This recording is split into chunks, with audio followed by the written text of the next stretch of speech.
Hello, hello, and welcome to the newest episode of Borderline Podcast Disorder. I hope you're good. Hope you had a nice week, nice weekend, and I've been, pretty much the same. Although since last week, I was still, even when I recorded or like when I've put out the episode with Paul, I was still recovering from a cold. Um, it felt quite nasty, and I had to. I drank loads of like cough syrup um, to try and get better and like sweat it all out. And I feel like it's kind of worked, because now I woke up, for example, today, and in the past few days, feeling good and feeling better. And besides of the sore throat that I'm still struggling with, um, I'm I'm doing okay. I've been again. I've been busy with a day job that I've got, and have I gigged? Yeah, I've done a couple of gigs, which went quite well last week, which was really nice um, to be a part of. And I'm preparing as of not as of, but as this week I have. I'm gonna be like I'll participate in this British Comedian of the Year um, competition. So hopefully that goes well. I've got to do some more writing and you know figure out what I'm gonna do as a part of the set. But it's looking good. It's looking promising, and I'm really super excited to be a part of this. And I think it's gonna be good for me. Um, and I'm also looking forward to start performing more as the end of the summer approaches, and I get to again. There are still the tickets. There are still tickets to my shows from September. So if anyone who lives in London or who's gonna be in London in September October wants to come and see me do a split hour show with another comedians, check it out. It's on my Instagram bio. You have the links to all the shows. And then what else? Oh yeah, and then on the Angel Bill Murray on the Angel Comedy Club, you have it on their official website, and then on the Camden Comedy Club website as well. Um, that's it, pretty much. Again, it's been a adventure filled couple of weeks, and eventful in the respects of being busy, but nothing major happened. And I feel like, in one hand, as I'm saying this as I'm recording, I feel quite happy and quite grateful that that's the case. I feel like I needed that. I needed some sort of peace, um, which is yeah, is very welcomed.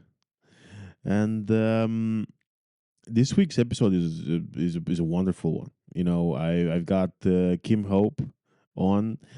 She came over. We started recording, and she's such a pleasure to talk to. I think like the first time we met in person, we kind of hit it off. We talked about we shared some things in common.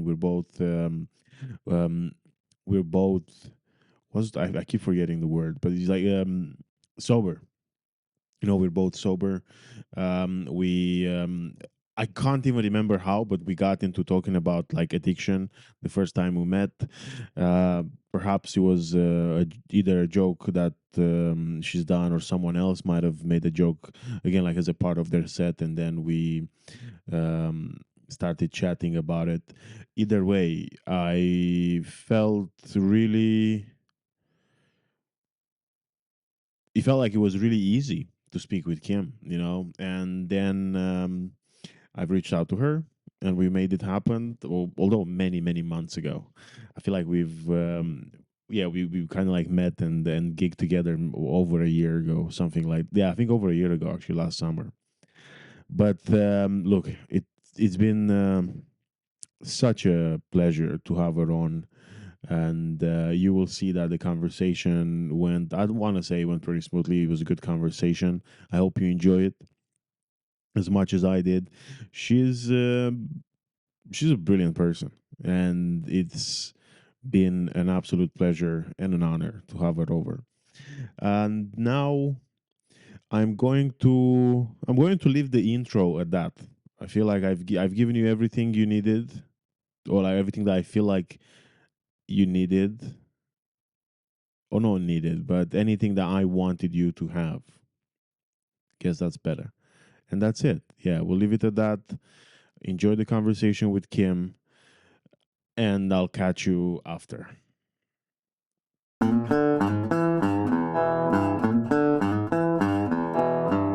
Perfect. So, Kim, how's it going?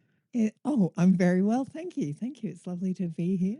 I'm also because I always have this. You know, when you're about to announce someone, and then you all like there were 15 names that start with K. Yeah. That just went through my head, and I was like, oh, please don't mess it up. And it doesn't matter if I might. I think even if I had like my own mother, you know, in the show, I would probably still get like anxious for that split second where I'm like, oh my god, what was her name again?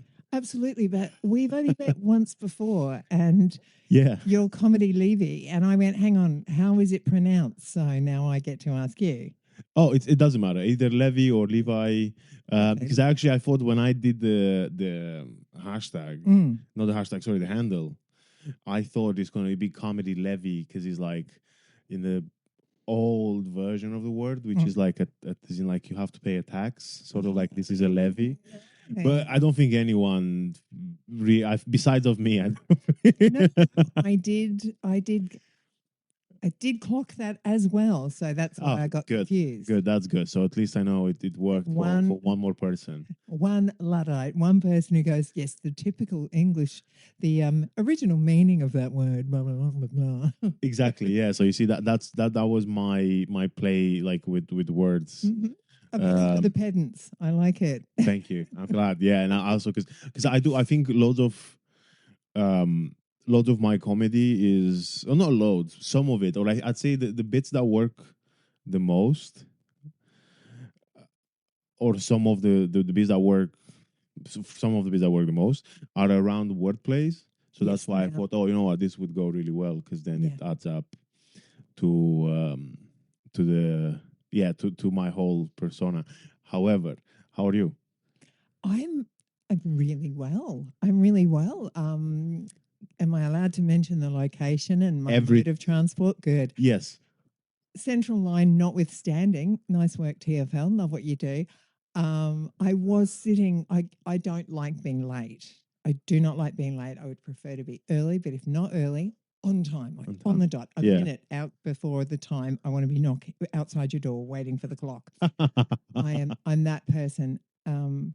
Pedantic as well, which is why we got on so well the first time we met. But I was sitting on the tube station because I'd got on the wrong central line. So I got off at the next stop and waited for my Epping train. Sorry, location, redact location here. And went, gee, it's taking a while. And looked. And as I looked at the status, it pinged up that there was a delay. And I went, okay.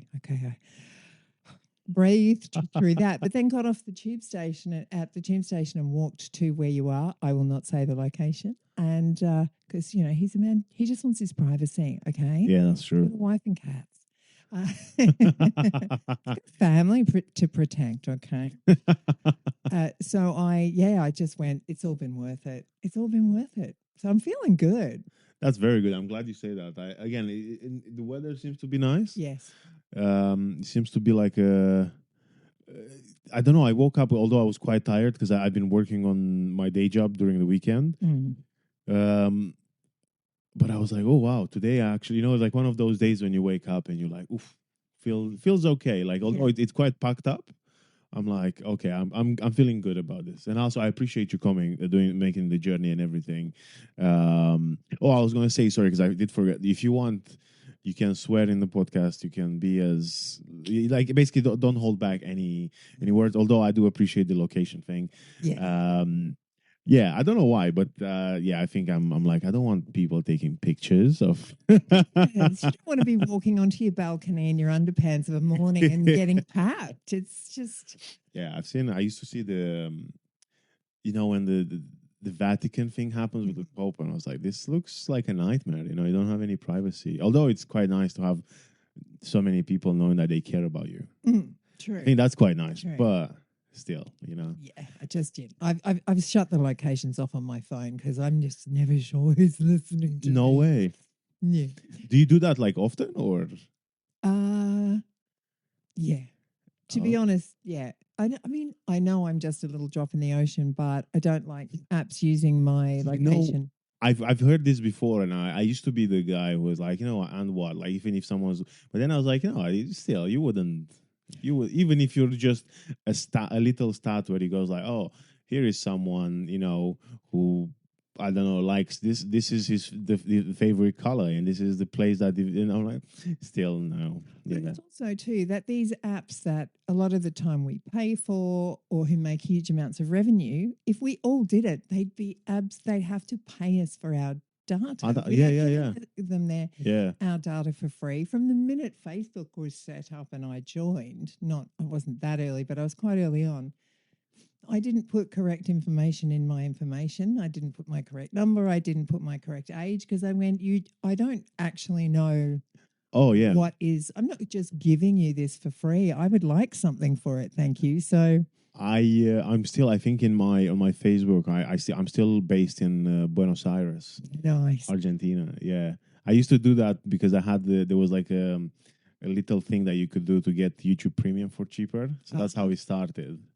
And then I thought, you know what, I'm just gonna keep living all over the world. And I sometimes as a just for the sake of it, like I go on my VPN Mm, and I would just like choose a random country nice. And a just to VPN Oh, too. that as well, because I See? think again it's based on the thing that you said. Because I remember reading something about how when you have like a free Wi-Fi, and Mm, that's basically like whenever you're on one of those like free Wi-Fi's, anything that you store there. mm. That's why like even I tell my partner as well to not use public Wi-Fi and put like your username and password for anything. Like if you go and check your messages, that's fine, Yep. but don't like log into certain Oh, things nice. Yeah. because then it stays stored there. Yep. And that's why that's what basically when I heard stuff, because that's how I heard like loads of people would get again like hacked and stuff like this. There you go. Because when There you it's go. public it means that again not just because even if it's password protected, the thing is Mm. the person who's in charge of that Wi-Fi, thing, you don't know them. You don't know what they're gonna do with it. Absolutely not. And they can get hacked. And Yeah, if they get hacked, then it yeah, trickles and on down. that's So pretty yeah. much again like that's how the whole like credit card things Mm-hmm. worked, right? Because you have those. Apparently, there are some shops and some businesses which are willingly selling their like the credit, give the credit card information away. But some of them, the reason why all this like fraud is happening is because they eventually get hacked. Yeah. Then you're the yeah anyway, so you see, because of stuff like this, I'm like I don't want to be again, because I'm wildly indebted, but I still feel like I think I had the I don't yeah, because I can't remember when I actually can't remember when we met in person, but like last year I had this incident where I had a scam caller actually, Mm-hmm. like basically had some transaction going through my phone, Mm-hmm. and obviously they couldn't get through because I didn't have any money. And then I get this phone call, and he was like, "Oh, we're from." I used to bank with a different bank at the time, and he was like, "Oh, we're calling from this bank. We are you trying to like make those like large purchases at like Apple and Google?" And I was like, "No." And they're like, "Oh, okay," but then it was like, "Oh, to because again it was a scammer." He goes like, Yeah. "Oh, to make it all safe, do you want to transfer all your money into this account so we can protect it?" And I was like, "What money?" And then they were like, "Oh, what? You don't have anything anywhere else?" I was like, "No," because I remember I was waiting for my student loan to come through. It was like, Mm-hmm. yeah, literally almost a year to date, around August. And I was like, "No," and they were like, "Oh, okay, we'll call you back. We'll call you back shortly." Haven't heard back Yeah, of since. course not. Of course not. And all banks will tell you, we don't call you. We do not call you. If you get a call from someone saying you're us, it's not It's us. not us. Okay. Yeah. I get, There's a Royal Mail scam at the moment, and there's of course every Yeah, scam, like yeah. EVRI, where it's like, oh, this is getting delivered to your house, and you go, is that? Well, no, it hasn't. Oh, we've tried, and I'm like, nice try, but that just shows you too that they're checking your there's stuff Yeah, coming out of your phone yeah. that you're not aware is coming out of it. And I cover my camera all the time on my thing as well now, like on my laptop, which is confuses my mum because when we do our regular Friday night FaceTime, Uh-huh. she's like, "What's that going on?" Oh, sorry, mum. Remove sticker from camera. Love you. What is she? My mum is in redact location. No, she's in Logan City in Queensland in Australia, like near Brisbane. It's south of Near Brisbane. Brisbane. Okay. Is that where you're from? I was born in Sydney. You were born in Sydney. Yeah. Okay. Now, actually, because I've noticed we're about like 10 minutes in. But for anyone who doesn't know who Kim Hope is, Nah, let's there's a do. reason for that. She's completely anonymous and has no social media. Nobody knows who Kim is. Nobody knows. She's an enigma, a mystery, a spinster. Okay, so I guess you answered the question because the question was, for anyone who doesn't know who Kim is, who is Kim? Yeah, that's who I am. I'm a woman. I'm a comedian. I am a stage doorkeeper. Yeah, I also have a job. I really like the job, Stage but- doorkeeper. So it's a little office at the that leads into the back of house of most theatres, and I think all theatres in the West End have a stage. Oh, And basically, it is where staff, majority of venues, staff come in, they sign in, cast, management, back of house, cleaners, repairmen, contractors. Deliveries come to Right. most stage doors as well. Box office staff sign in there. So basically, we're the kind of, well, it's like a receptionist in jeans, but it's also like a lightweight security guard. So we're the first line of defense Nice. against intruders. So yeah, how did you get into it? I worked as an usher at a venue. Usher. An usher, like ripping tickets. The Oh, days right, where you right, ripped right, it, right, where right. you checked tickets Yeah. and people didn't just show you a piece of their phone. Because I was married and looking for a job. Right. And my then husband, you see, I've already told you how it ends. I didn't bury the lead. My then husband was working at another theatre as a flyman doing sets and, Yeah. And his best mate said to him, there's a job going at the Savoy Theatre, which was where I worked. And I went and did the interview, got the job. And the money was nice, like the money was good. And it was good to have a job after years of being a comedian in Australia and over here. And then I just went, I need more money. And they offered me a job as a cellar person. And a cellar person is the person who refills the bars and orders the stock. And Oh, right. I hated it because it was just, there were many reasons I did not enjoy that job, but mostly because it was so solitary. So solitary. So I was just going nuts, talking to myself, going up and down stairs, muttering, because the people I worked with on the bars had asked for the wrong things to be restocked. yeah. I'd have to go up 3 flights of stairs with 6 bottles of white wine when they had 6 bottles left and they needed 2. And I'm like, I'm going to kill you when I work with you. So I just went, no. And then they said, oh, do you want to, we need cover on stage door. So I started working there, then became a full-time stage doorkeeper there, then left, was about to leave completely, went on a 0-hour contract. I was going to leave completely, follow my dream to be a full-time comedian Zumba instructor because I am an exercise to music practitioner. And then while I was using up the rest of my holiday in, I don't know if you recognize the date, March 2020. Oh, yeah, of course. Yes. Yeah. So I didn't get to quit and we locked down. And then thankfully I got a little bit, not much, but I got a little bit of whatever that thing was that we got during. Furlough? Oh, thank you. It's been so long. I can't remember that far back now. Yeah, I got furloughed. So it actually kept me ticking over. Okay. So I never actually got to leave. Yeah. Got to quit. And then I actually then moved from there to another venue and I love the venue. And not that I didn't love the Savoy, it's a beautiful building. Yeah. But I'm at a smaller venue now and it's just, and the best thing is that my former husband's best mate. They're no longer best friends, but he's the head technician at this venue. And Right. he and I are really good friends, and he got to keep me in the divorce, and that's how it should have been. That's nice. Yeah, I know. Nice little bow on it. Yeah. Yeah, and then but then you, because I remember you were talking about living outside of London during the lockdown. Yeah, Oh, yeah. was that because you were furloughed? Because that's actually I was otherwise I was going to say like how the commute sounded. Yeah, no, I extreme. was furloughed. And sorry, I was furloughed, and I just started a kind of relationship-ish thing with someone just before Right, lockdown, right. and then we communicated a lot. And then when the gates opened, I went out there, and then I stayed out there. Right. So, Got it. yeah, I was out there for 19 months, but I did start coming back to work, and the commute was horrendous. I had to stay with friends Yeah, of course. in London. And then I just realized I didn't want to live there, and that I didn't want to live with him. And he clearly didn't want to live with me, but the cat's still there. And of course, I'm heartbroken.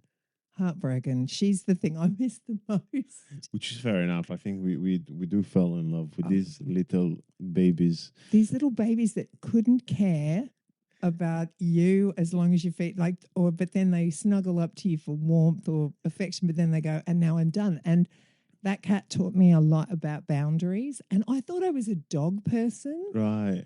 And now it was used to be like, oh, I love all dogs, and cats I take on an individual basis, because like cats are coming up to be interviewed by me going, please like me. And now it's like all cats, just all cats. Doesn't matter if they're distant, affectionate, they shared their mangy, I don't care. And dogs, it's like, especially since lockdown, I've noticed a lot of dogs are really needy. I feel like dogs have got so used to having their humans around during lockdown that now when they go, oh my goodness, and they cling. And I think we should actually, because I wanted to, and then I think in an ideal world, I would love to have a dog as well. Sure. But yeah, I just feel like it's such a, it's not fair for them, No, I think. absolutely. But I see again your point very much, where you actually, because I feel terrible. I don't know if this is happening to you, but like, even when I go to work, or even if I even I think when I'll go out with my partner sometimes, after a few hours I feel guilty. Like I need to go back home. Yeah. And yeah, the cats are like, "What did you And go? then- Did you go out?" Yeah. And that's what I was gonna say is like, and then you come home and you're like, oh my god, I hope they're okay, and then they're like, oh, you left. Is that the time? Wow. Okay. And then they just curl back up and go to sleep. Yeah. And I was like, and then I'm like, oh god, it's all in my head. But then again, I go out again, same thing. Yeah. But I do love it, and I love them, and I feel like sometimes even this is the thing. I know I used to. I don't know like about yourself. But I used to I struggled with my sleep for years, and I've noticed that like in the last year or so, since we have the cats, even when I get woke up by them, it just feels totally different. Then rather than, because I used to have this thing like early insomnia or like late insomnia, which is like you fall asleep, you fall asleep fine, but then you keep waking up randomly, and I would always wake up and be super annoyed about it. And now sometimes I wake up but then I wake up because like the kitties are like sleeping on my face or something like that, and then I'm like, this is a different type of waking up, and I actually feel like it doesn't disturb my REM or whatever the word is at all. It's amazing. It's welcome. It's just welcome. I found I had a better structure to my day as well, because she needed to be fed at a certain time. But the cat that I left behind, she was such a wonderful and patient cat. She didn't come into the bedroom, so that she could roam and run and have zoomies at 3 a.m. And she would just sleep on the sofa, and then I'd come through the door and she'd be like, she was the best cat I've never met. But then they're all incredible. Question about the dog. If you got a dog, what dog? Oof, I don't. I'm really bad with breeds. Okay. I'd say, probably. I think in an ideal world, maybe just because of the, what do you call it, like the sentimental reasons. I think something like the Scooby Doo breed. Oh, like a Great Dane. Yeah, I Right. would love something like that. But I know that again, it's quite big. But we're talking ideal Yeah, world. again, So ideal world. Yeah. yeah, yeah, Yeah, yeah. because I feel like might as well, if you're going, because otherwise, again, I feel like I do get to fall in love with like dogs of different sizes and different types as well. But yeah, I think because I grew up, we used to have, I think it's called a German Shepherd. Mhm. Is that the Yeah, like the yeah, police dogs? yeah.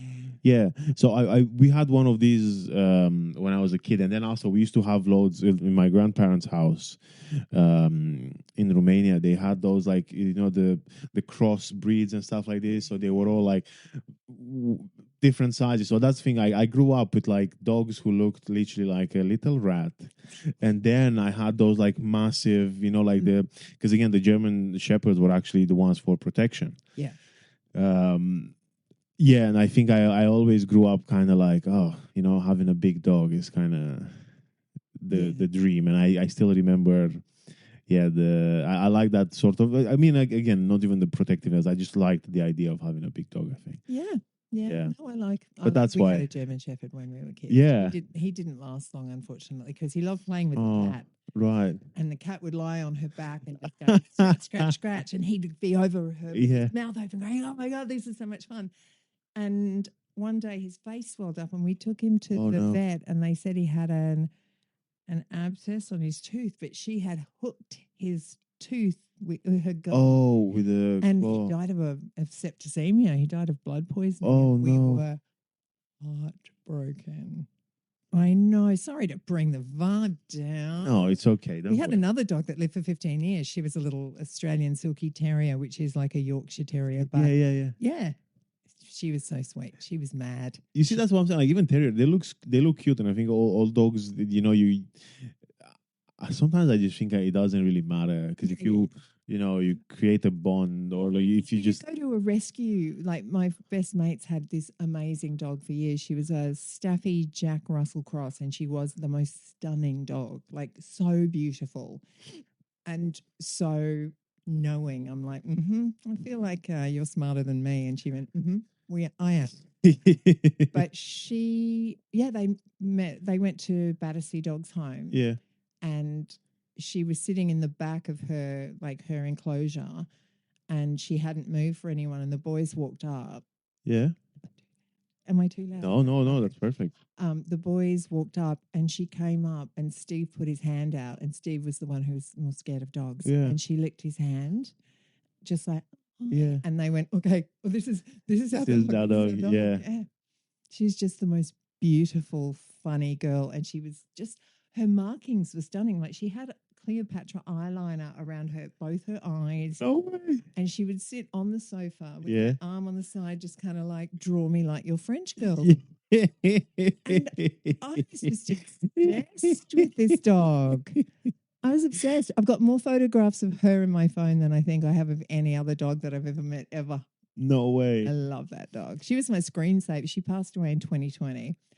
And she was my screensaver for about 4 years. I think I've only just changed it. Yeah. Oh, that's amazing. You see, this is the kind of stuff that I'm like, it doesn't matter who it is. You can't just like fall for any. Yep. And I think this is this is something that I've learned with the pets as well. Like I see stray cats and stuff like this, and I'm like, oh my god, I think that there is one, and she's got like the biggest coat because I think she's she's homeless, but I think she's being looked after by people in a different court Nice. nearby, and sometimes she just sits still as you walk out of the train station. You'll see her when you cross the road. And just by standing there, I'm like, this is the most beautiful thing.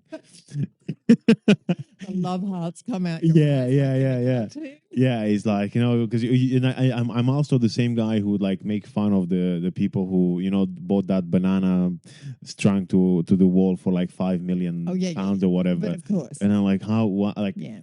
what a moron, Yeah. And then I'm the same person who's like a cat standing still, and I'm like, this is gorgeous. But see, with the banana to the wall, that's a why. That's a definite why. WHY. With a cat, you don't need to ask a question. Yeah, yeah. I'm just like, oh my god, this is great. Yes, that's a yes. That's another 3.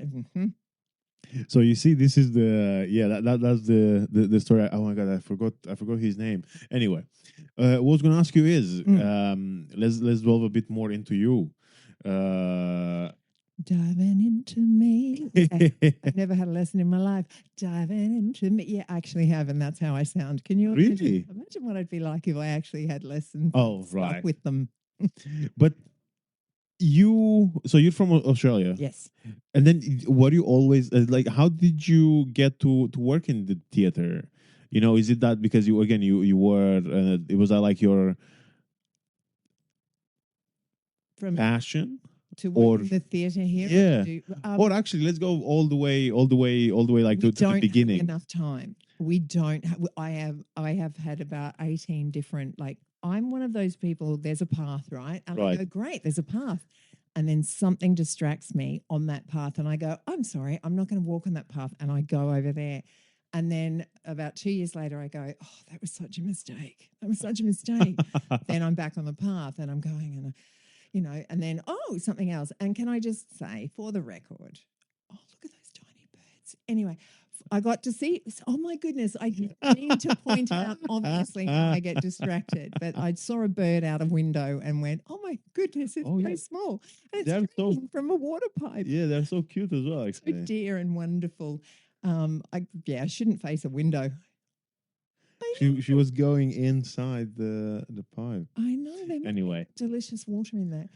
I I will say for the record that most of the things that have distracted me are men. right. So I'm finally back on the path and I'm back doing stand up, which is what I've done for years.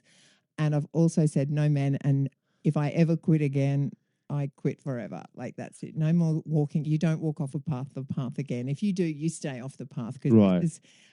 I feel like there's a little kid that has tantrums and goes, "Oh, stand up," and then there's a grown up inside me that goes, "Look, I love you, and I've got this job now to support you, Yeah. but just please." It's like this adult me is opening the cupboard and going, look, there's the trombone, there's the violin, there's the fife, there's the flute, there's the bagpipes. Yeah, we remember him. There's all these instruments you wanted to play, and now they're in the cupboard, and I paid for them all. We're not, no more instruments. You stay here. Because, yeah, I just get very distracted. So I was doing stand up in Australia. I came over here to try stand up because people were encouraging me.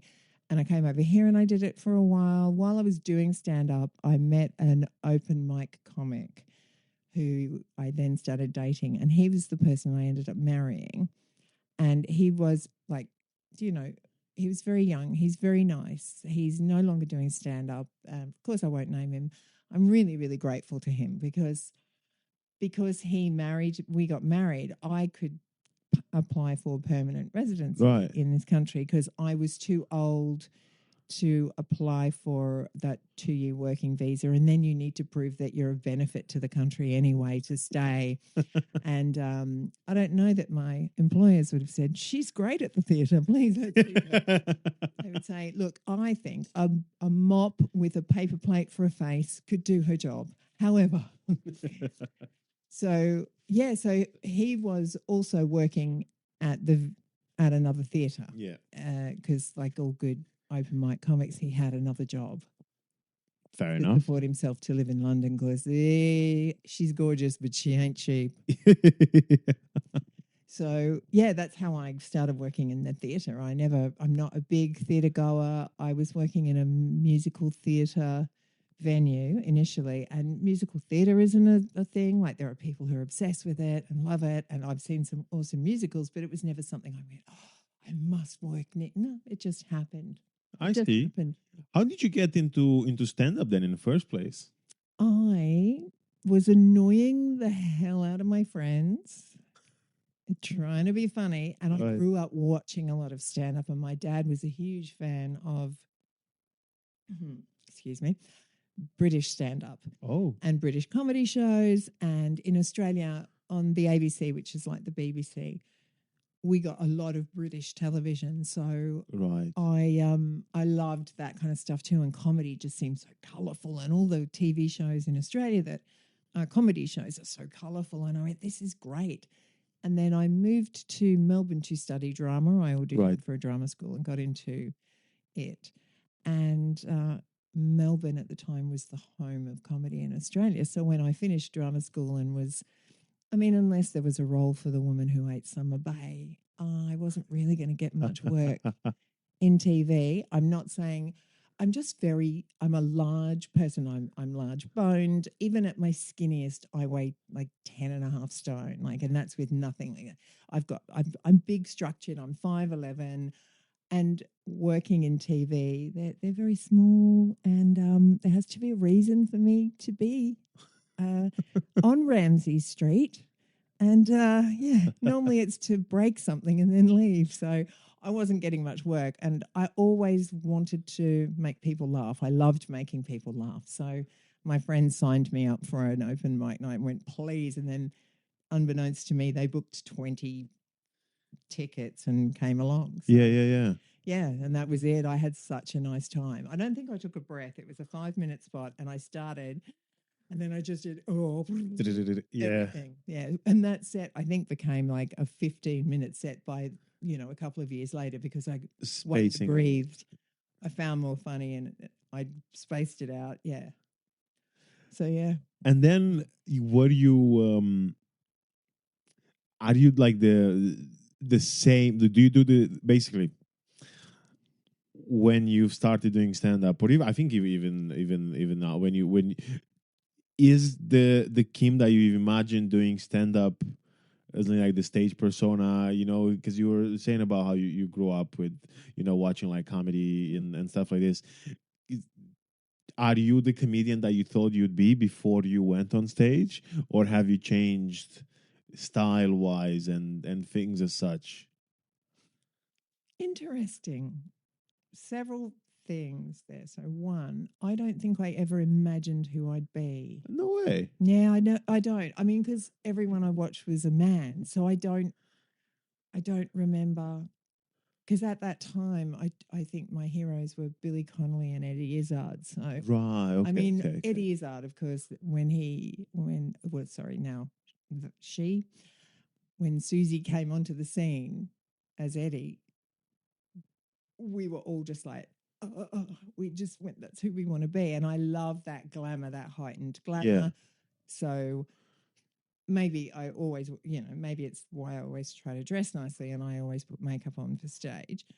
Um, but and I always want to follow Billy Connolly and Eddie's Yeah. time, follow their thought patterns and kind of look like they're riffing. And I am often riffing because I forget my material. Nothing. Look over there, birds. So I did, but I never had a proper vision in mind, and it has just evolved. And I never knew what, because there's a lot of talk now about persona. There Yeah. was one comedian in Melbourne, and she had such a clearly defined persona, and I got her persona, and I could see how easy it was to write for. But she was ahead of her time. That wasn't when it was all being pushed to find your persona. Interesting. I still can't find my persona because people tell me it's about my energy, or that it's like a 5-year-old trapped in a grown woman's body. But that's kind of a bit ick. And I just try to talk about things that I talk about and hope the persona comes out from that, because it's just a heightened, more excited version of me as a person on stage. I see. So there's that. Also, me from years ago, when I started, used to drink, and then it became problematic. So she used to drink on stage, be drunk on Yeah. stage. There have been times I have been hammered on stage. I do remember them all. There was no blackouts there, but it just got to the point where I was destroying my life and I was destroying relationships around me. So I actually got sober in London about August 2010. It was when my marriage was falling apart. At the same time, it kind of drove me to drink more and more, although it was hard. It's how do you fill up an already full barrel of alcohol? Like, I was just tipping it in and it was pouring down the sides. Yeah. But then another friend told me about his friend who was sober, and I just, moved into a different phase of my life then. Interesting. And Sober. Right. Okay. Now talking about that, because I remember, I think this is what we started talking about when we first met. Because I think I'm about what 3 years, 3 years now. Thank you. Congrats. Again, I think it all started because what's the yeah, basically it all started because I was just drinking. I think it went on from, oh, I'm just gonna have a drink, at a gig, to buying like a 4 pack on the way home and just drinking in my bed on my own and stuff like that. And I was like, okay, I need a break. And then I think I went on, oh, I'm just gonna do 100 days Mhm. without drinking. And then I was like, I don't want to, because I remember the 100th day was around my birthday, Mhm. and I was like, oh yeah, I'm gonna have a drink for my birthday. And then I was like, nah, I don't think it's worth breaking the streak. So I think that's basically what pushed through. And then now I've realized, because I have such a, and I've between these times I've realized I have an addictive personality, and that I am an addict, Mhm. because I've been addicted to many things in the past. I'd high five you so many times, but I'm aware of the noise levels. I was like, you know what? It's best for me not to do it, because, and I think I've noticed recently where I um I was speaking with a friend of mine, because I used to like I loved whiskeys, and I used to like buy them, do research, drink them and stuff like that. And now I think I had like a sniff at the drink of whiskey. I was like, this, like, without wanting to get pissed, Mhm. this smells horrible. Like, if you don't have that urge to like, I just want to get fucked up. To me, I was like, yeah, like I don't, because I remember it used to be cool, like, oh, smoking cigars and drinking like smoky, whiskey. And I was like, it smells like shit. Yeah. Again, for me, But I used to say to people, I never drank K cider for the taste. yeah. Yeah. So you see, this is the thing. I'm like, yeah, if you take that, or at least to me, if I took that into consideration, out of the again, yeah, it wasn't because I thought, oh, I'm drinking, because I'm trying to be sophisticated. And I was like, nah, just because the thing is, it would start with sophisticated drinks. Well, and then you would end up with, again, like 4 packs, the cheapest wine in the, in the new, yeah, the off license, like whatever you'd buy, like on sale, some like Polish beers that I could never spell and stuff like that. Yeah, and I was like, that's not class. Yeah, yeah, yeah, yeah. Like you don't see that. So yeah, anyway, yeah, that was it for me. But then it's quite interesting, because what? So you went. What did you like? What do you, again, drinking, or did you get into it just because, again, it was like, your mates are doing? It was just like a thing, or did you? Because I know I found throughout times. I think I went from, as a teenager, when I started. I was um, an alcoholic, and I was like, I had a gambling addiction from the age of like 14. Mhm. And I know that, again, the gambling addiction was my way to, run away from like other people. But then the drinking was because everyone else around me was drinking, and all my mates were like, oh, let's go clubbing, let's do all these things. And I was like, okay, that's cool. And that's how it started. And then only, I think, around after my dad passed away, it's when I've actually turned the, oh, I'm drinking because I want to be like in a socially accepted, situation, to, I'm just drinking because I want to get away. Because that's actually the sleeping problems are related, because basically after my dad died, I couldn't sleep. I was struggling sleeping. So then I would like get drunk so that I can pass out Mhm. to Yeah. then sleep. But So you see, that's where it turned, and it went from, oh, now I can't even, when people go, oh, it's just a social thing. To me, it wasn't a social thing yeah, yeah, anymore. Like, yeah. I would just go home. I remember on the way home from work, buy 2 bottles of wine, literally down one without even like having to use the glass, Yep. and then have the second one in a glass whilst I'm passing out, and then wake up sometimes in my own sick. And yes, like Yeah. this is kind of like that was the journey, and then it got better, and then it got worse again, and so on. But yeah, anyway, like, what was your? Wow. So much identification with everything you just said. That's what's crazy about it.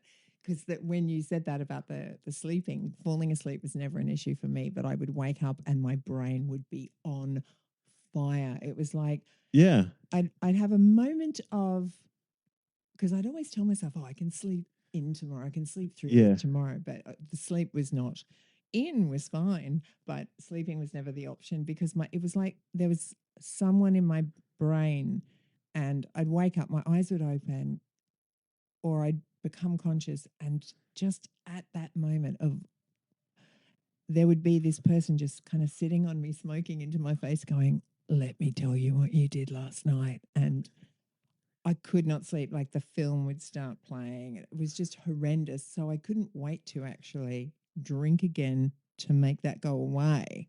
And that was quite a cycle. But I don't even know where it started. I think I drank as a kid, but like, cocktails. I think we had cocktails one year. I was 14 or 15. I think I got drunk at my parents' dinner party when I was about 10 because I woke up and came downstairs, and apparently, did I drink the dregs or was I given some wine? I don't remember. Yeah. But apparently I was hilarious. So off I went going, oh, you drink and you get laughs. This is good. Banked that for much later in my life. But I grew up very like wanting to please, like a very good girl, wanting to do well at school, wanting to do well, wanting to make my mum happy by, I was slim. I was always on a diet. I was always just trying to be perfect. No I way. aimed for perfect. And there was no walk toward it. It had to be that. I had to be the best in class. I had to be the best in every subject I did, apart from maths, couldn't be bothered. I must have known. I knew there'd be computers and phones and I just saw a cat over your shoulder. I knew Yes. there'd be computers and calculators and everything. So Yeah. I knew that I'd be fine. I knew I wasn't going into a maths based thing. So yeah, I just that perfectionism, and I was so tightly bound together by identifying as perfect that I went the other way and just started eating. This is the most beautiful cat I've ever seen. And I'm just going to let them sniff me, girl or boy. Or Girl. doesn't identify. No, it's girl. Sarma. Sama. Oh, hello, Sama. Touch my Parma. Not a Parma, as in a chicken Parmigiana. Oh, she's very beautiful. So yeah, it was a gradual thing, but I tried many other things. I did try many other. I self soothed with food for years and years and years, and then would diet, then would get. And I don't know when it was. Maybe when I was at drama school, I discovered I was quite good at drinking. I had a capacity to drink, and that made everyone impressed with me because I could drink them under the table. Yeah. And then sorry, listeners, I just got a touch of the tail. She had butted my leg, and I went, oh, may I encroach the sacred space that is your body? That's what I like about cats too. They teach you about permission. They Yeah. teach you about permission. It's like, I'm not coming out. I'm a massively tall woman. I'm not coming at you with my big man hand to pat you, and you're so tiny. You come to me. So yeah, what they say? They You say were saying that you were a uni, yeah, and you was like, oh my God, you can drink drink people these under the boys table. under the Yeah. table. Yeah, I'm really cool. And then it just kept going. And then I moved into stand up after I finished drama school, and that became the social thing. And it was hiding in plain sight, and it was fun, and it also helped me get rid of what they call the bondage of self, like being Bondage. myself. Okay. I was so tightly wound into this perfect idea of who I should be. And when I drank, that all went away, and I relaxed. I just relaxed, and I love that feeling of relaxation. And then, like, I'd be doing stand up, and we'd all be drinking. And then I had this really big series of gigs in Sydney supporting this big act in Australia, and I had a glass of champagne, glass of bubbles before I went on, probably prosecco, and I felt I did the best gig. I had the best time. So I thought, oh, I've got to do that again. And then one would become two, and then two would become, I could get a bottle in before. And it just kept going and going and going. But then times I took breaks from stand up because of men or whatever, the drinking was still there. That's how it just took away everything, all the bad thinking about myself, all the you're not good enough, you're not this, you're not that, blah, blah, blah. You're too fat, you're too young, you're too old, you're too stupid, you're not funny enough. All of that just went away. Question. You were talking about earlier. You were talking about how you'd go drunk on stage, but you wouldn't be like blackout. Like you still remember those The things. stage, yeah. Was that something that you've done on purpose? Was it like purposefully of like, oh, I'm just gonna have like a drink or two to like loosen up, Yeah. but I gotta make sure that I don't get, again, too basically like too fucked up to just black out. Mm. Or again, was that the sort of, again, was that just like by chance? Oh, yeah. That wasn't, that was probably luck, but also because I worked with some heavy drinkers. Sometimes they'd get me to neck because I could do this thing where I could, and of course, boys liked it because there was no gag reflex. I could neck a 600 ml bottle of water. Oh, right. So that's like a pint, Yeah. a bit over a pint, I think. And they would get me to do it with different drinks to see if I could do it. So that would hit me while I was on stage. Hey, I could have said no. I was, I play a huge part in my own. I am Oh no, the I'm architect more of like my own demise. surprised in the respects of like Yeah, that's like, hey, heavy. Hopi, you want to try this? Hey, Yeah. Hopi, you want to try that? So but the blackouts came after the shows because Yeah. we'd all be out drinking Yeah. Yeah. and Yeah. I would be the Walking Dead. And yeah, there were some times where I really put myself in danger. And over here as well, I ended up on somebody's living room floor being sick into my own hair and then my phone ringing because my then husband had called the police Holy shit. and they came and got me.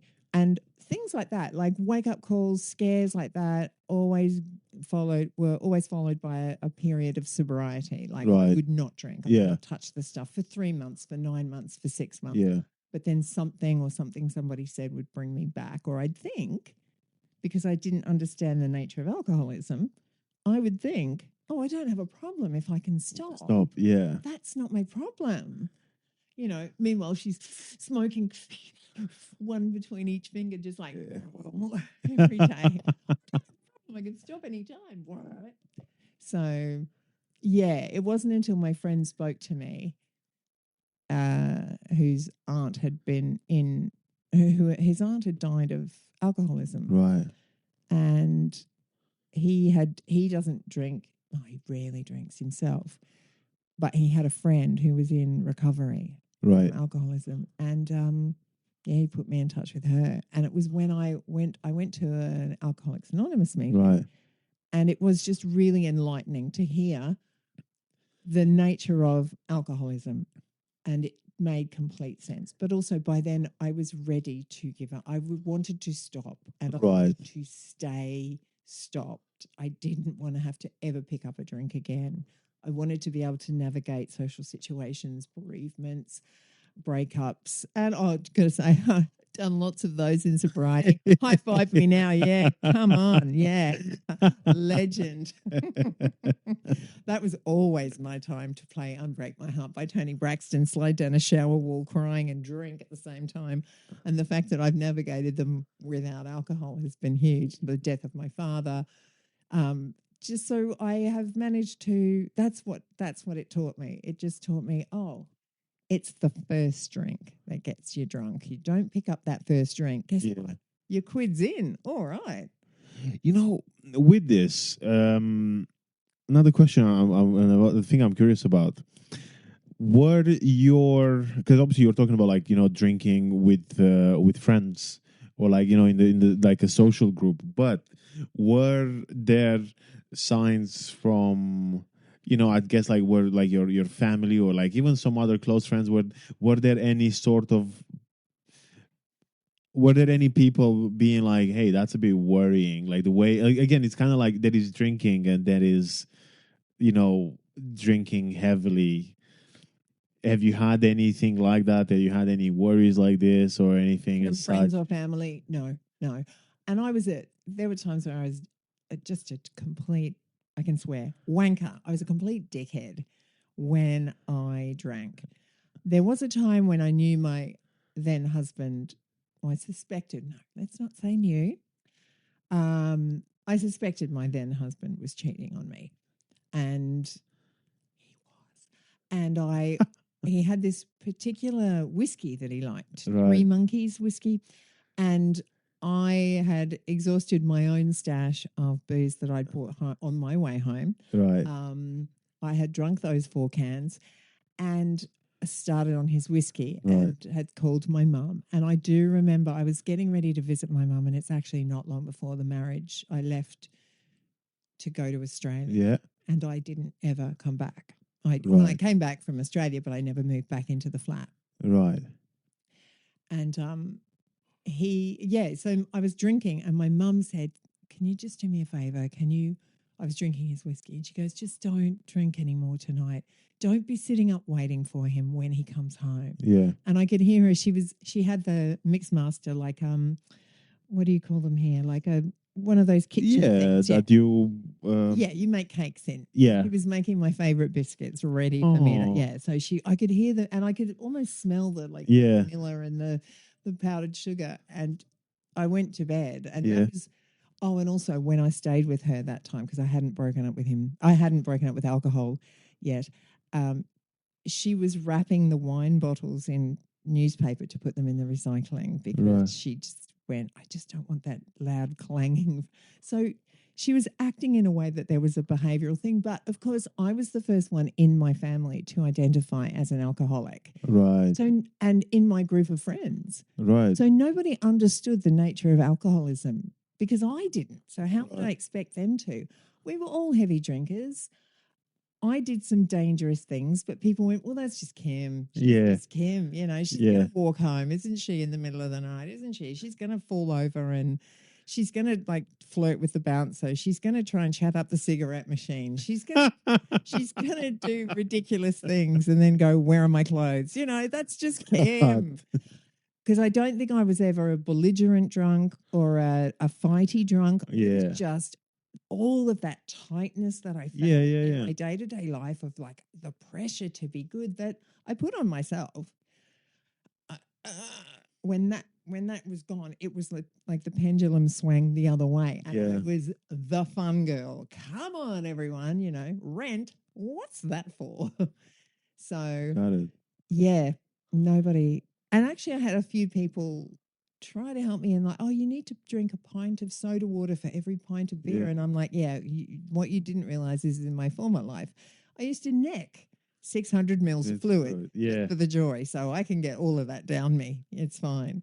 Damn. And a friend of mine, my darling friend, he said, why don't you try drinking martinis? Because you can't neck them. They're really strong. Right. Yeah, they look like water. So down they went. No way. Yeah. I mean, it's funny because this friend of mine, Yeah. we are still great friends, and he no longer drinks either. Right. So, and I don't think it had anything to do with me. And I don't think he identifies as an alcoholic. He just knows that his life is so much better. His finances are so much better. His peace of mind is so much better when he doesn't drink. But yeah, it wasn't until it's funny. It wasn't until I got sober that I realized one of my sisters is an active alcoholic. And at 4 weeks sober, I tried to talk to her about it. And of course, got shut down about that. So she is still very much, it gets worse. She's a very good example of what could have happened had I not given up 14 years ago. You see, this is the thing where it's kind of like the reason why I asked the question was because you know, when I was thinking about, and I think even sometimes when I speak with my friends from you know, the friends that I grew up with and things as such, and I was like, you know, I'm an alcoholic, or like, you know, I'm it was like, oh no, we've all done it, you know.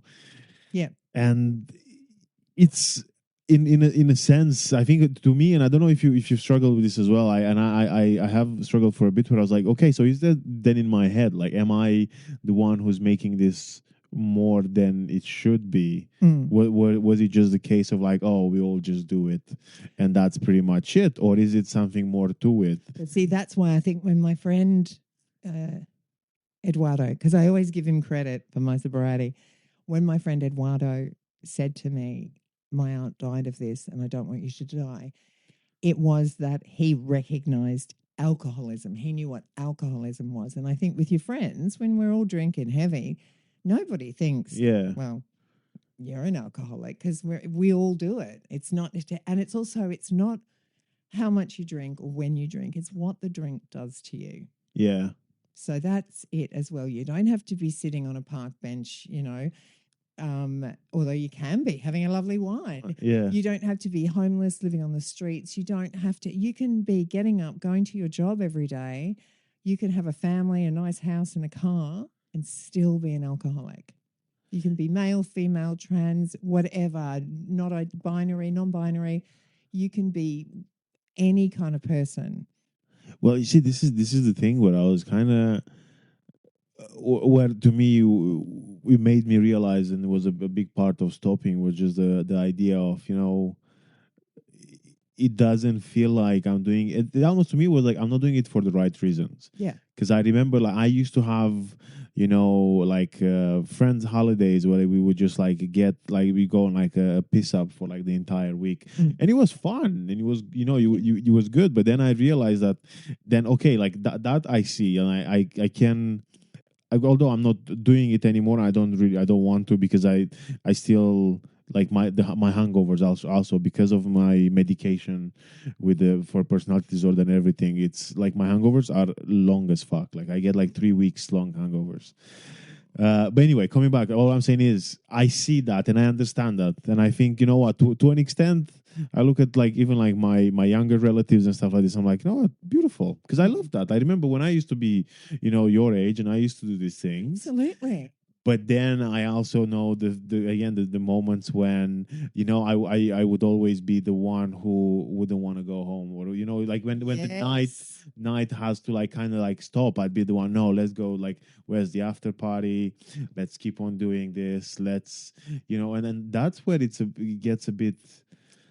Yeah. No, a bit. It is problematic. To me, it was a problematic part, because I kind of noticed that I wasn't drinking because of my mates. I was drinking because I just wanted to keep on drinking until, I can't drink anymore, sort of thing. And that's where I think, like you said, and it's quite interesting, because I know, I don't know if you've had a similar, if you ever heard about these experiences before, but like, my dad, because my dad used to go in a what do you call it, in a hospital, in a rehab hospital, like at least twice a year, before he met my mom. And then after he met, I think at the beginning of the relationship with my mom, well, actually they weren't even like romantically involved. But my dad went in a hospital. My mom went to see him in the hospital, and from what I heard from my mom is that my dad was being like tied to a bed. Ooh, yeah, And like okay. force fed. Yeah. And then my mom was like, I don't want to see this ever again. So then I think apparently when they started being like, again, a couple, my mom made him promise that no, he would never get in that point again. But obviously my mom helped out quite a bit. And he managed to, like, never, he would never go in a, he'd never been after that in a hospital, in like, yeah, like this, like drinking or like addiction centers or whatever it's called. I don't know the English version, the name. But anyway, what I'm trying to say is that he would still have this thing where it's quite similar to something that you said, where he would like go on a drinking spree at home, or like he would start drinking out of nowhere. And then my mom would like have to lock him up for like 2-3 days in a house, and then he wouldn't drink again for like 6, 7, 8 months, and then he would have like another spree where my mom would be like, "Okay, I gotta like kind of like cut you off." Um, yeah, and this is the again. I was quite curious if you have like if you've heard about anything as such, in the respects of, because that's the thing as well. Because sorry to interrupt you. 'Cause I was gonna say, I think to so many people the definition of alcoholism is kind of like, oh, you just wake up and you drink every day, and I was like, Yeah. it's not just that, No, right? no. It's like No. all these It's other. like there's like, for me, there's, and my understanding of alcoholism is there's like a hole there that just can't be filled. And that's when you talk about having an addictive personality. I will fix on food, social media, men, huge problem for me, like obsess about things. And that when that hole's there and it's not addressed, and alcohol, anything, gambling, the whole lot, like any addiction, that you have, or binge watching, anything that helps you because you don't want to deal with life on life's terms. That's, yeah. So there's that part of alcoholism. There's also a physical addiction, and not everyone gets it, but it's a physical addiction where you crave alcohol. You just crave it. And understanding that means, understanding it is what cuts the cord. But also there's a bit of it's physical, it's like a phenomenon, it's a craving, it's a mental obsession. And you can get physically sober, but mentally still be an alcoholic. And I think for myself, working a 12-step program is what helped me, because I looked at my behaviors and I looked at why I think it just helped. But I think that's exactly, my youngest sister has this problem. And her husband said recently, she can be so good, but she's been so good for so long, but it's like she hasn't addressed the fact, she hasn't admitted she has a problem. Admitting you have a problem is the most powerful step. It really is. And in order to convince myself for the final time to be really honest with myself, I wrote down all the times in my life alcohol had been a problem, or I had gone out drinking and hadn't meant to get blind. I'd gone out drinking just to have one. Yeah. And when I thought I wouldn't drink and yet I did, or when it was on me, like your dad, like having to be locked up in. I've heard of alcoholics being locked in rooms by their partners and breaking the window and climbing out to get booze. It's that thing of like, I like lemonade. Yeah. I'm not going to go out at 1 o'clock in the morning looking for a lemonade, I can't sleep until I get a lemonade. And it's exhibiting that not normal behavior. Like, that is not normal for your partner unless you're a werewolf. It's not normal for your partner to have to lock you in a room, take away your shoelaces. It's not normal. No, I was thinking now where there used to be this, like my mom would take all the booze out of the house. Oh, yeah. Tip it down the sink. And then, well, that as well. I think I remember at one point my mom used to have this joke, which I think it's quite common, perhaps, where she would be like, with the amount of booze that I've thrown down the sink, I would open my own. Yeah. You could have made her a cocktail bar. Cocktail bar, yeah. And what I was going to say, and then sometimes because my dad would like go through the house like looking for alcohol, and my mom would like leave him like a tiny bit, so that he can still feel like he's unclenching the thirst. Yeah. Sometimes that was why, again, I look very fondly into it. I love my parents. Again, like the way I look at it now, I'm like, it was quite funny. But also, sorry, you have to acknowledge that it wasn't that's not a healthy a relationship with alcohol, like with any sort of thing in general. Because, like you said, a human, that obsession that I must be near this. It's very dangerous. And also, I know alcoholics. I knew one. She was like very early on in my sobriety, and she was this fabulous woman who passed away a few years ago, sober, 42 years sober. But she couldn't get alcohol one day, so she broke a perfume bottle and drank it.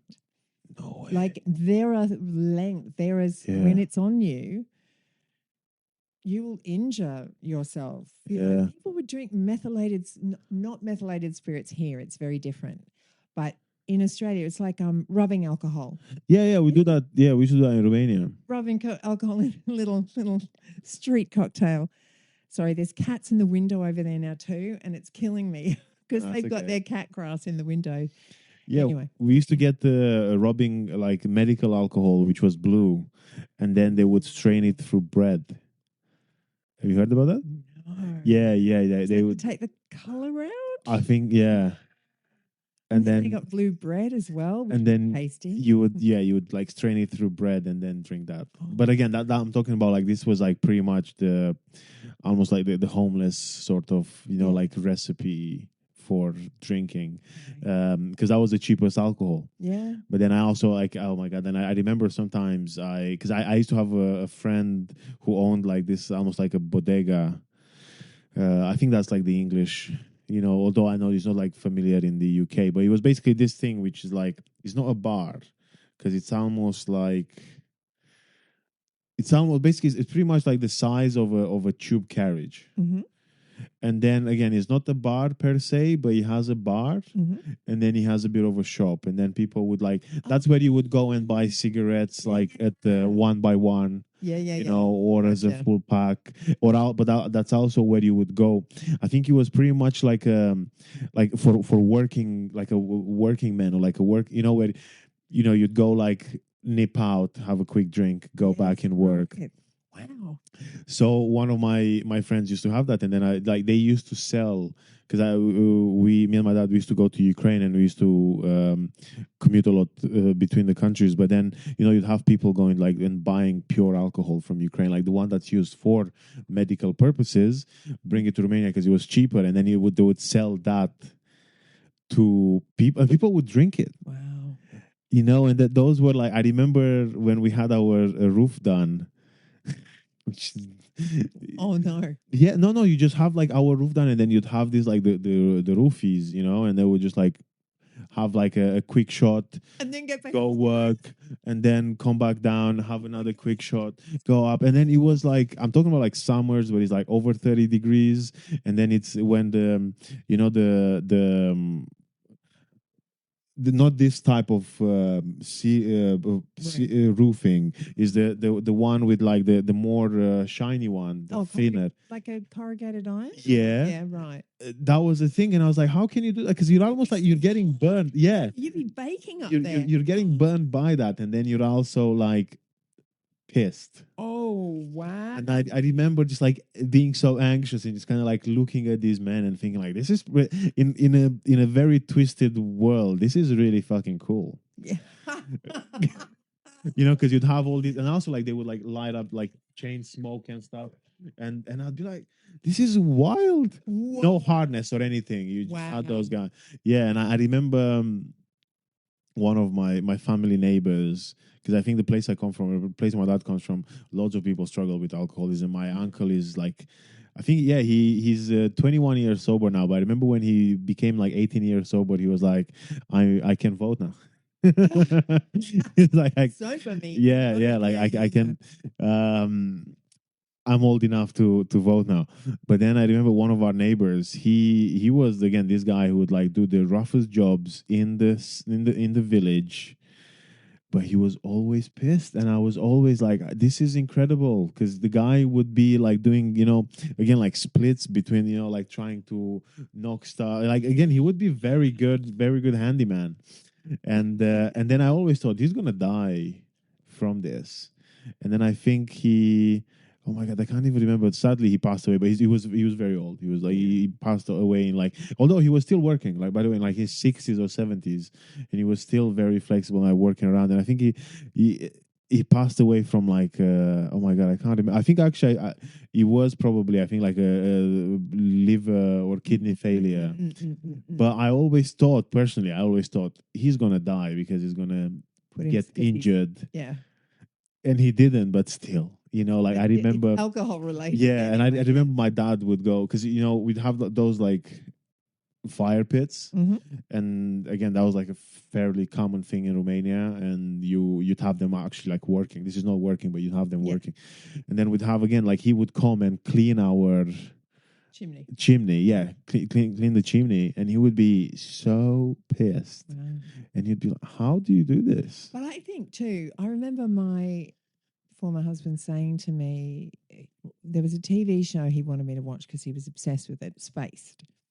And he told me we'd watched it. And I went, I don't remember watching it. And he said, we have watched it. And I'm like, all right. So then Sunday evening, he goes, okay, well, look, we'll rewatch these episodes again because you say you don't remember watching them. And I had quite a few drinks by then. And as soon as he started playing it, I went, I remember this now.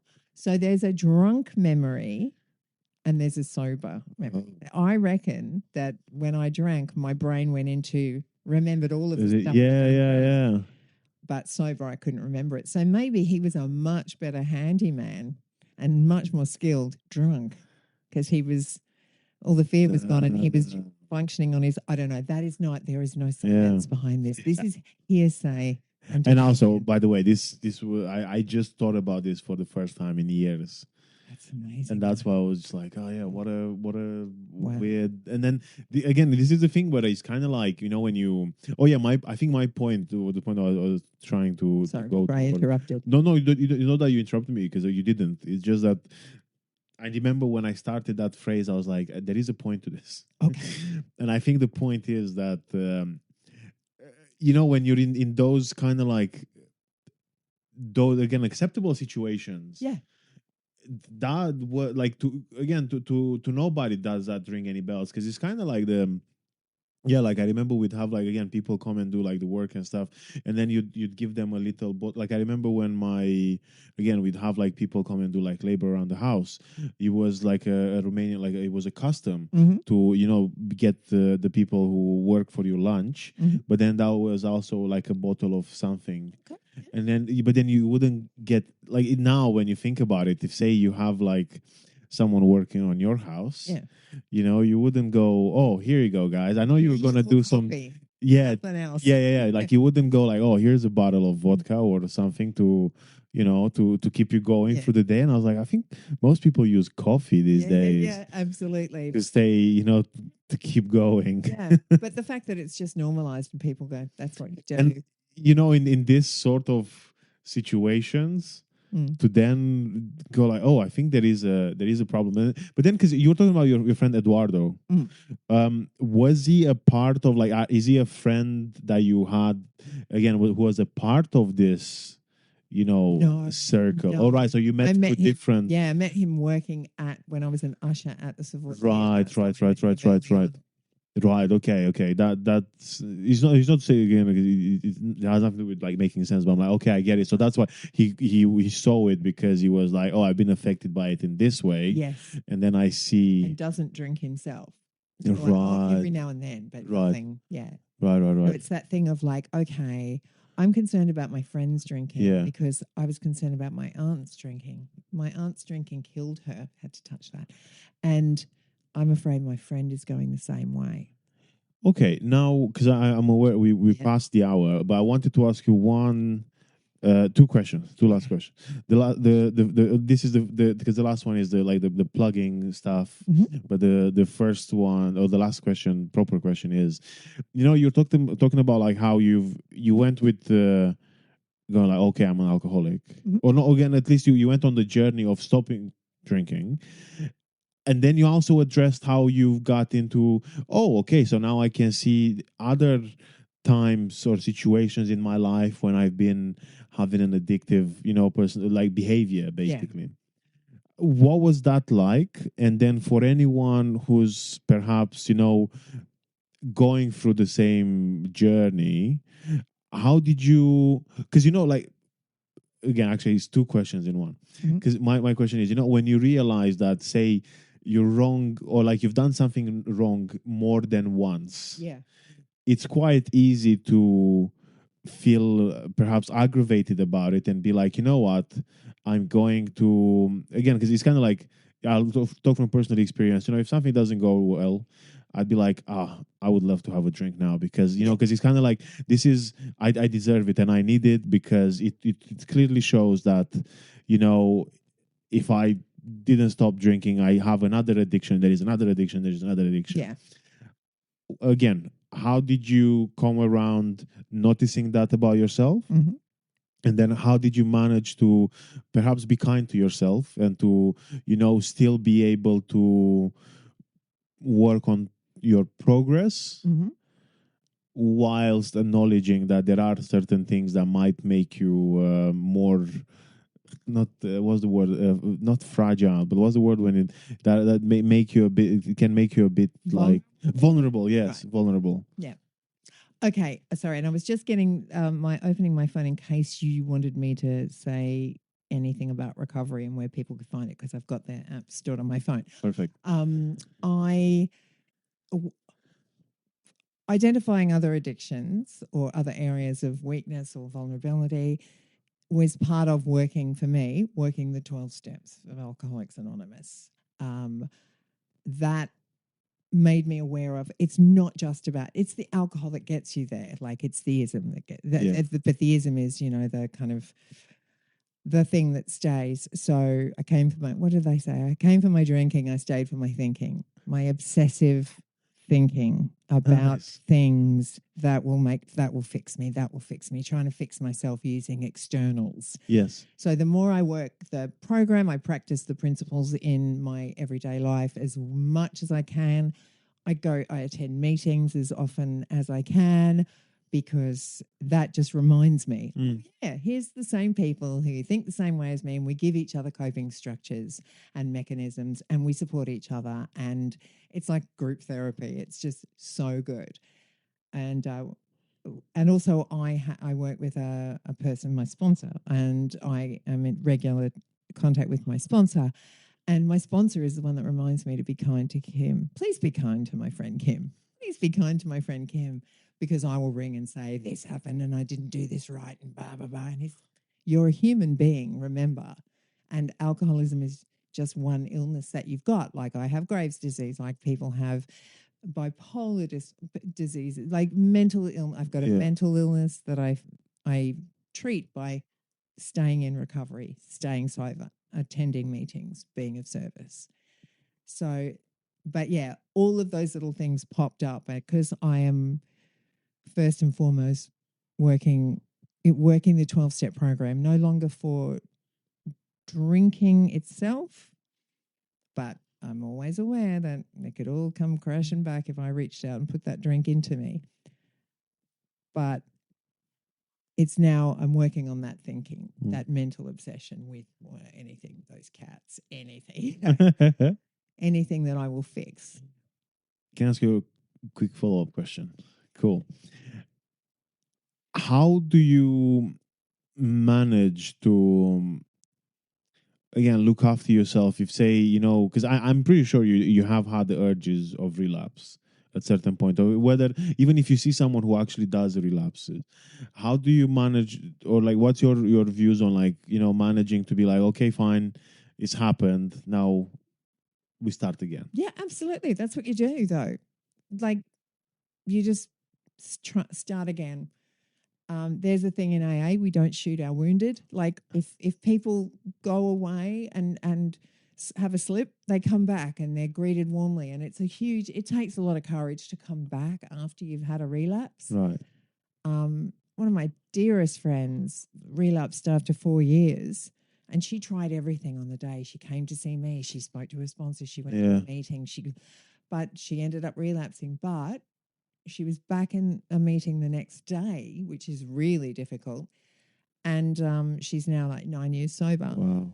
And she said, I actually needed that relapse because I needed to know that drink wasn't going to fix it either, that it was, and she worked out what it was. So yeah, it's just, just keep trying. I mean, I quit so many times. So if you quit and then pick up again, it's just, you're human.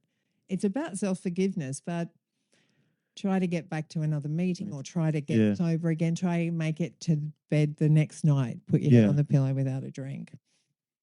That's beautiful. And I think that's like a nice way to, to end on. Very hopeful, which is good. What I was going to ask you is, so basically now the plug basically bit is, although we barely touched your like, comedy career and comedy work and things as such, but where do people who enjoyed listening to this, where do people find your work? Where are you like most active? Whether you've got anything coming up? This will come up in a couple of weeks from now, so let's say like end of August, September. Oh, well, if it comes out in September, you can come with me on holiday. Where are you going to? I'm going to France with one of my best mates from Australia. And guess where we're going? Bordeaux. We're going to we're going to wine country. She was like, "Are you going to be okay?" I went, "I think this is my next 1 hour show." Sober, because I'll be 15 years sober by then. Mazel tov. Well done. Thank you. And I just think it's hilarious to be going on Celebrating. celebrating in wine country, because I know it won't mean I know I love grapes, but I don't like that. And I'm sure there'll be cheese and bread and I mean, olives and oh sorry to interrupt you, but I just remember I got drunk when I was a kid. The first time, I think it was like maybe 7 or 8, and it was accidentally because I grew up in an area in Romania. Like my grandparents are from an area in Romania that's very well known for their wine. But the thing is, because of the wine, there is something that is made before the wine, which is not really the grape juice. It's something we call must, which is like a yes. okay. Yeah. So basically, I thought this like big jug was must Yeah. that my grandparents kind of like put on a side for me. Turns out it was wine. Oh. So I just kept on like through the day. I would just like drink from that jar, jar. And then at one point, I remember my mom, because it was someone in the family's funeral, and I remember my mom just going like just looking at me and realizing that I started like wobbling. He's listening. Stop it. Yeah, I started, and it turns out that because I thought I was drinking most, I actually was drinking wine instead, but because it was like so sweet and so nice, I couldn't taste the alcohol. Yeah. Yeah. And then only my mom had to take of like, why can't he walk straight? And apparently I was just like holding on to the doors. It's not funny to think of an 8-year-old you drunk, but it is funny. Yeah. So you see that's the anyway, that's the thing. Again, there are tasty grape Beverages. flavored beverages, or grape beverages that don't have to be. They don't have to be. There are so many delicious drinks in the world. That's what I didn't realize, because I was like, coffee, water, or booze. They were my favorite drinks. And now it's like everything is on the cards. It's brilliant. Well, that's the thing. I hope you enjoy France. I will. And if you want to follow me on Instagram at that Kim Hope, which is like, oh, that Kim Hope. Yes, that Kim Hope. And I post gigs and things there. So, yeah. Beautiful. Well, thank you so much for doing this. I appreciate you. Thank you. I appreciate you too.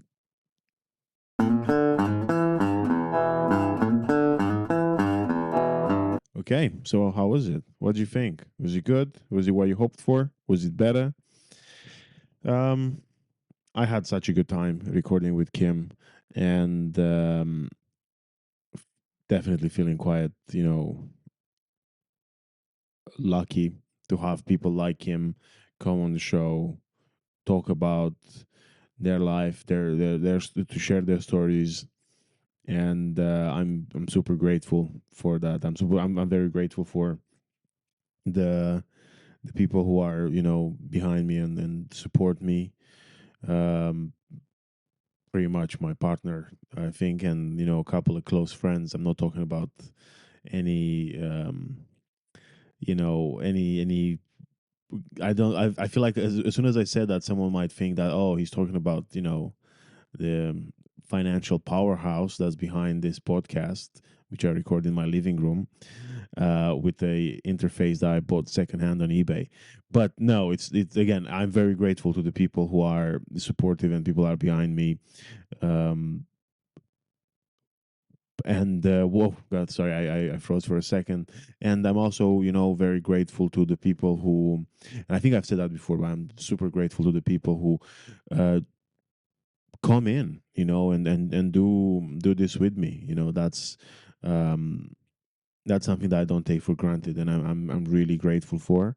And then I think nonetheless, or last but not least, thank you to everyone who's listening. Even if you're taking the time to, when I think about like how I take my content, and how valuable I find, not valuable, how again, like how I feel like, it's got to be good, and I feel like I don't want to waste my time. Basically, I don't want to regret having spent the time to listen to something, someone, etc.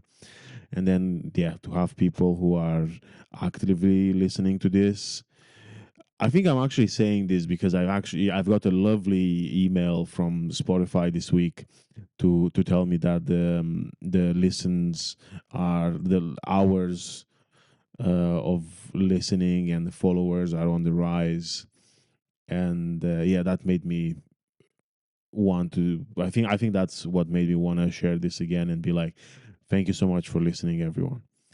I appreciate you. I feel like I will. No, I feel like, but I mean, I am trying my best to make a podcast that I would listen to, or something that I feel like it would bring the value that I envisioned. Although many things changed since I started. I didn't have as clear of a trajectory as I have now. I didn't know precisely what I want to do, how I want to do it. I feel like it's changing constantly, and I think that's for the best, because I think that then I've managed to find my voice. I managed to learn how to use the equipment better. I've learned all these things, um, and that's all because I always think about the people listening, and I want to make sure that what I put out there, it's good.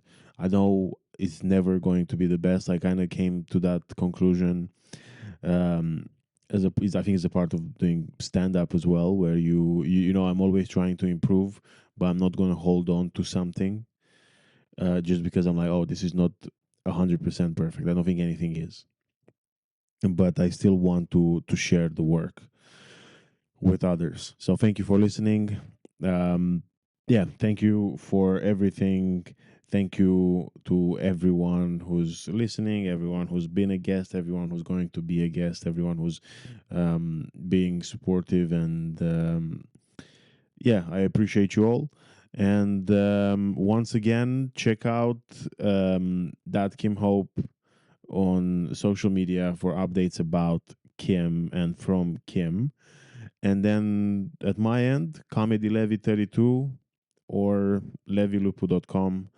And yeah, come to a show, at least one. Thank you. Bye. And oh, I forgot. From me, Pickle and Sarma, until next week, stay skillful. Bye bye.